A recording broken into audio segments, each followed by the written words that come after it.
आज 25 साल हो गए हैं भारतीय सेना के उस पराक्रम के जब 1999 में पाकिस्तान की सेना चोरों की तरह भारत के कारगिल में घुस आई और भारत ने अदम्य साहस दिखाया। आज 25 साल हो गए हैं जब पाकिस्तान ने ऑपरेशन कोहे पैमा चलाया, लेकिन वो फेल हो गया। आज 25 साल हो गए हैं जब ऐसा वक्त भी आया जब पाकिस्तान ने अपने जवानों के शव तक नहीं लिए। नमस्कार दोस्तों, मैं हूं आपके साथ हर्ष भारद्वाज। 26 जुलाई 1999 को भारत और पाकिस्तान के बीच मई से लेकर जुलाई तक युद्ध चला, जिसमें भारत की जीत हुई और भारत इस दिन हर साल विजय दिवस मनाता है। लेकिन पाकिस्तान इस दिन ऑपरेशन कोहे पैमा को याद करता है, जो उसकी सबसे बड़ी गलती साबित हुई। तारीख 17 मई 1999, जगह रावलपिंडी में ISI का ओझरी कैंप। मीटिंग सीक्रेट रूम में होती है। 17 मई 1999 को पाकिस्तान में बैठक होती है। जगह रावलपिंडी में ISI का ओझरी चुना जाता है। सीक्रेट रूम में ये मीटिंग होती है। बैठक में पाकिस्तान के उस वक्त के PM नवाज शरीफ, सेना प्रमुख जनरल परवेज मुशर्रफ समेत डिफेंस के टॉप ऑफिसर्स और विदेश मंत्री मौजूद रहते हैं। जनरल तौकीर जिया ने PM के सामने प्रेजेंटेशन देना शुरू कर दिया था। नक्शे में कुछ पॉइंट दिखाए गए थे और बताया गया था कि पाकिस्तानी सेना ने भारत की इन चौकियों पर कब्जा कर लिया है। अब निशाने पर भारत का नेशनल हाईवे 1 है।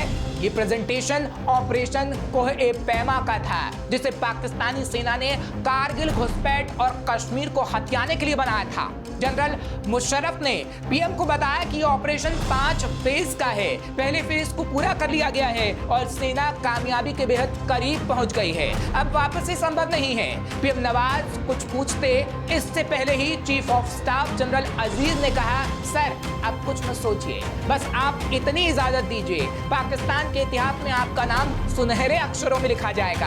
आप कश्मीर के मुक्तिदाता कहलाएंगे। और इसी वक्त पाकिस्तान के विदेश मंत्री सरताज अजीज ने आगाह करते हुए कहा कि यह भारतीय प्रधानमंत्री अटल बिहारी से किए वादे के खिलाफ होगा। लेकिन नवाज बोले, हम कब तक कागजी कार्रवाई के जरिए कश्मीर को आजाद कराने की कोशिश करेंगे। अब मौका मिला है तो क्यों ना इसका फायदा उठाया जाए। इसके बाद PM नवाज ने ऑपरेशन कोहे पैमा को हरी झंडी दिखा दी। और ये सब बातें पाकिस्तानी पत्रकार नसीम जहरा अपनी किताब फ्रॉम कारगिल टू द कू में भी लिख चुके हैं। हालांकि इस युद्ध की पूरी स्क्रिप्ट 1987 में लिखी गई थी। 1987 में बनाया गया था 1999 वाला प्लान। 13 अप्रैल 1984 की बात है, जब भारतीय सेना के लेफ्टिनेंट जनरल प्रेमनाथ हुण के नेतृत्व में कुमाऊं रेजिमेंट की एक पूरी बटालियन सियाचिन की चोटी पर बैठी। इसे ऑपरेशन मेघदूत नाम दिया गया। पाकिस्तान में इस वक्त जनरल जियाउल हक की तानाशाही थी। सियाचिन पर भारतीय सेना की जीत से झल्लाए जनरल जियाउल हक ने पाकिस्तानी सेना को सियाचिन पर हमले का आदेश दे दिया। 1986 में पाकिस्तानी सेना के स्पेशल सर्विस ग्रुप ने सियाचिन के पश्चिम में एक चोटी पर कब्जा कर लिया। पाकिस्तानी सेना ने कायदे आजम मोहम्मद अली जिन्ना के नाम पर इस पोस्ट का नाम रख डाला।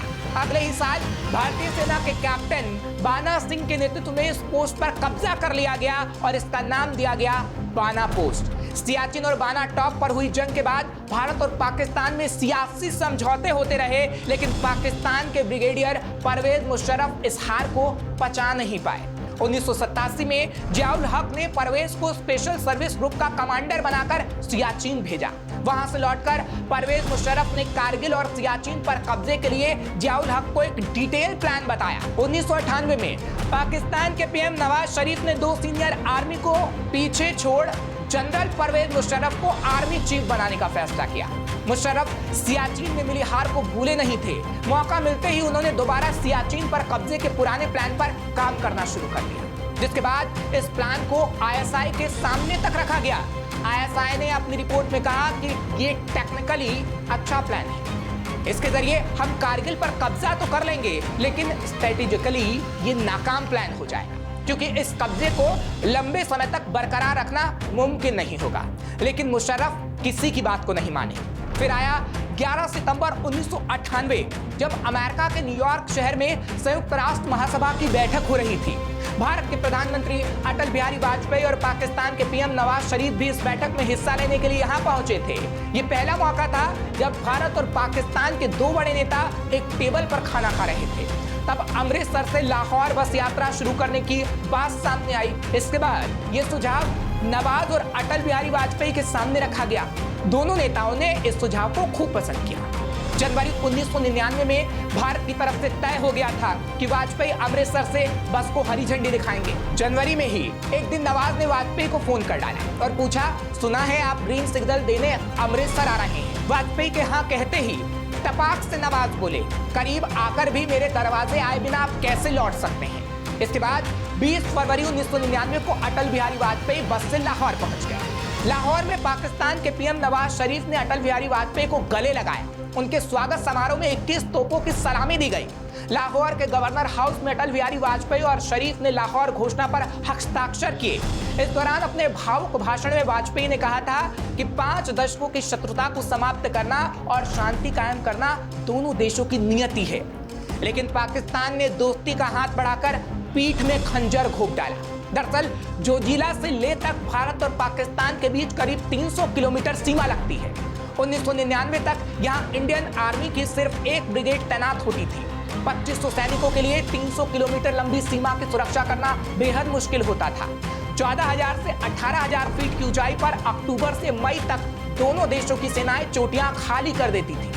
पाकिस्तान ने इसी समय का फायदा उठाया। मई में दोबारा भारतीय सेना पहाड़ों पर तैनात होती। इससे पहले ही जनवरी 1999 में मुश्को, द्रास, कारगिल और तुर्क सेक्टर में पाकिस्तानी सेना ने घुसपैठ कर डाली। पाकिस्तानी सेना LOC सीमा से 10 किलोमीटर तक अंदर भारतीय सीमा में घुस आई। 1998 की सर्दियों में कारगिल में बॉर्डर के इस पार पाकिस्तानी आर्मी ने करीब 100 पोस्ट बनाकर इन सभी पर 20 से 25 जवानों की तैनाती कर दी।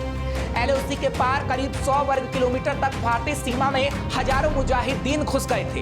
इतना ही नहीं, पाकिस्तानी सेना भी घुस रही थी। LOC के बॉर्डर पर तैनात दोनों देशों के सैनिकों के लिए ये नियम है कि वो बॉर्डर पार करने से पहले अपनी सरकार से इजाजत लेंगे।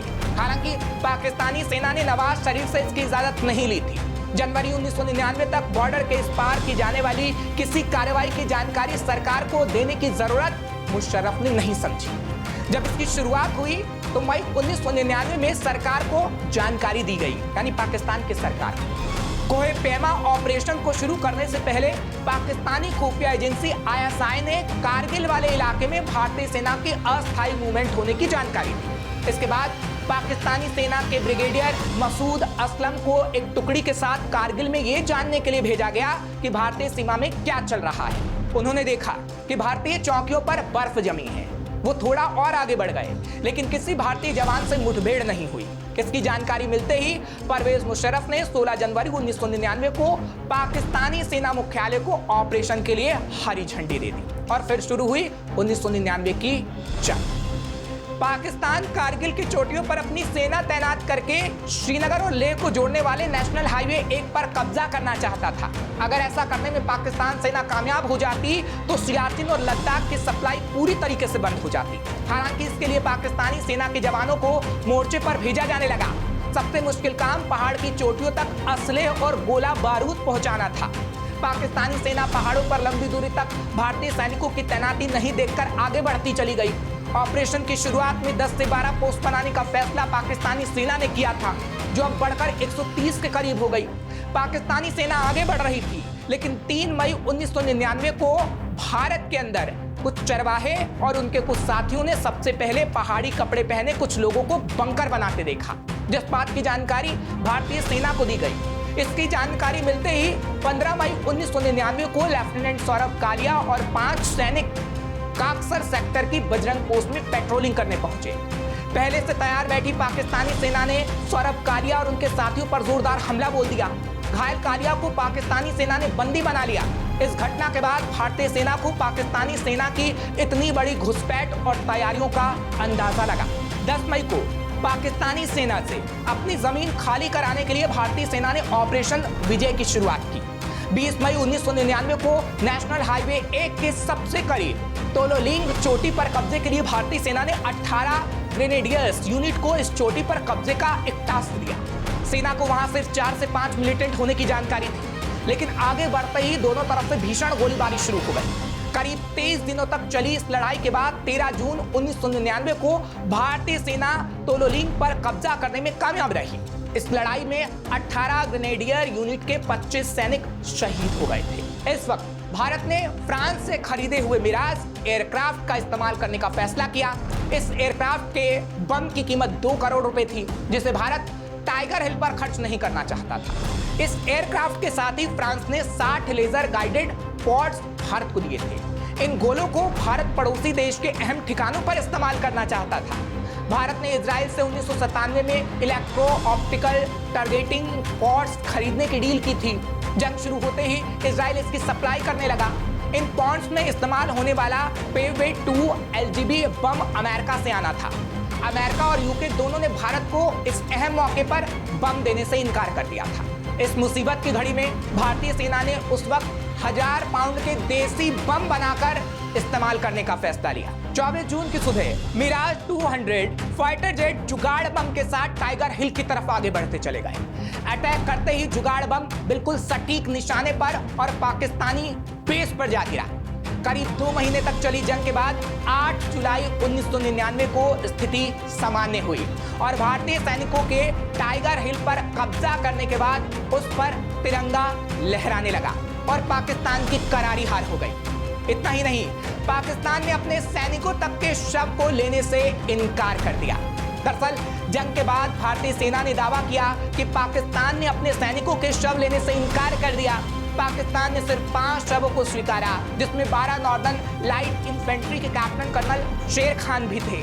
शेर खान के शव की जेब में भारतीय सेना ने एक पर्चा लिखकर रख दिया, जिसमें लिखा था कि बहुत बहादुरी से लड़े। उन्हें मरणोपरांत पाकिस्तान का सर्वोच्च सैन्य पुरस्कार निशाने हैदर दिया गया। इसके अलावा पाकिस्तान ने अपने जवानों के शवों को सड़ी गली अवस्था में होने की वजह से लेने से इनकार कर दिया था। लेकिन वो दिन हर भारतीय नागरिक के लिए गर्व का दिन बन गया, यानी 26 जुलाई का दिन, जब वीर सपूतों ने अपने प्राण हंसते हंसते न्यौछावर कर दिए थे और पाकिस्तान को हरा दिया था। और आज कारगिल विजय दिवस पर हम उन सभी शूरवीरों को सलाम करते हैं। फिलहाल आपको युद्ध की ये कहानी कैसी लगी, जो बिल्कुल असली है, और भारतीय सेना ने किस तरीके से पाकिस्तान को हरा डाला, आप इसको लेकर हमें कमेंट सेक्शन में कमेंट जरूर करिएगा। तमाम खबरों के लिए आप देखते रहिए श्रेष्ठ भारत। श्रेष्ठ भारत पर खबरों से जुड़े रहने के लिए चैनल को सब्सक्राइब और लाइक करें, बेल आइकन दबाएं और देखते रहें श्रेष्ठ भारत।